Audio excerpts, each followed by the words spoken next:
Update India TV, हर खबर सच्चाई की ओर। राळेगावात जागतिक आदिवासी दिन उत्साहात साजरा। आदिवासी अस्मिता आमची ओळख आमचा अभिमान चा संदेश।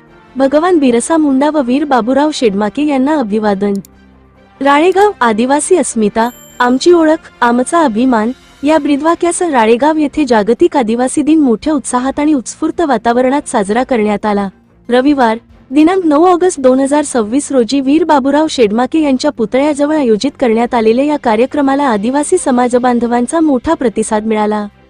वीर बाबूराव शेडमाके आदिवासी उत्सव समिती राळेगाव यांच्या वतीने या कार्यक्रमाचे आयोजन करण्यात आले होते। कार्यक्रमाला माजी शिक्षणमंत्री वसंतराव पुरके, प्रफुल्ल मानकर, अरविंद वाघोकर, सौ सीमा तेलंगे, राजूभाऊ तेलंगे, राजूभाऊ पोटे, महादेव काळे, प्रदीप भाऊ ठुणे यांच्यासह मोठ्या संख्येने आदिवासी बांधव उपस्थित होते। यावेळी भगवान बिरसा मुंडा आणि वीर बाबूराव शेडमाके यांच्या पुतळ्यास पुष्पहार अर्पण करून अभिवादन करण्यात आले।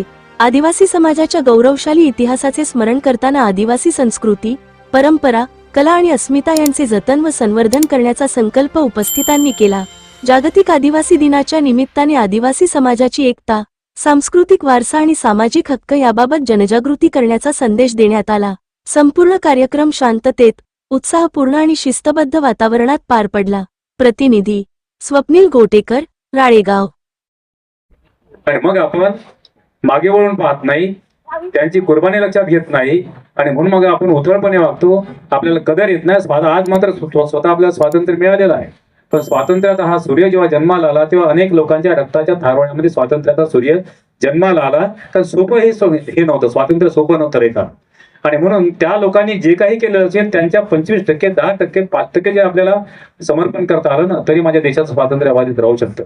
हा स्वातंत्र्य मिळालेला आपल्याला, पण तरी मात्र तेव्हा सुद्धा सावकार आहे, वतनदार आहे, जागीरदार आहे, हे सगळे आदिवासीच्या जमिनी चोरायचे।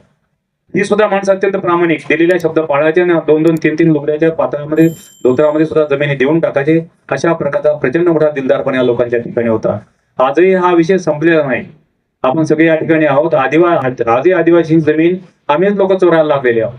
आता एक बीजेपीचा मोठा आमदार की ज्याने जवळजवळ 30 ते 40 एकर जमीन आदिवासींची लुटलेली आहे। जवळजवळ अरविंद आजच्या घडीला किंवा गडचिरोलीमध्ये 27 गावांची जमीन सरकार ताब्यात घेत आहे।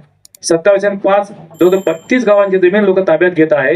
त्या लोकांचं म्हणणं की आमची सुपीक जमीन आहे, अत्यंत आमच्या हृदय की प्राण आमची जमीन आहे, ही घेऊ नका, आम्हाला एअरपोर्ट इथे नाही पाहिजे। एअरपोर्ट का जात अंकुशा, तिथे उद्योजक चालले कोळसा घ्यायला, म्हणून हे सगळे तिकडे चाललेले। त्या सगळ्या लोकांच्या जगण्या मरण्याचा प्रश्न जो आहे तो मात्र अडचणीत येऊ नये। आणि म्हणून तुम्हाला माझी आग्रहाची विनंती आहे की 1857च्या बंडात देखील या सगळ्या मोठ्या आदिवासी क्रांतिकारकांचा मोठा वाटा शोभाताई होता। पण ही माणसं म्हणत होती, परंतु स्वतःचा इतिहास लिहित नव्हती।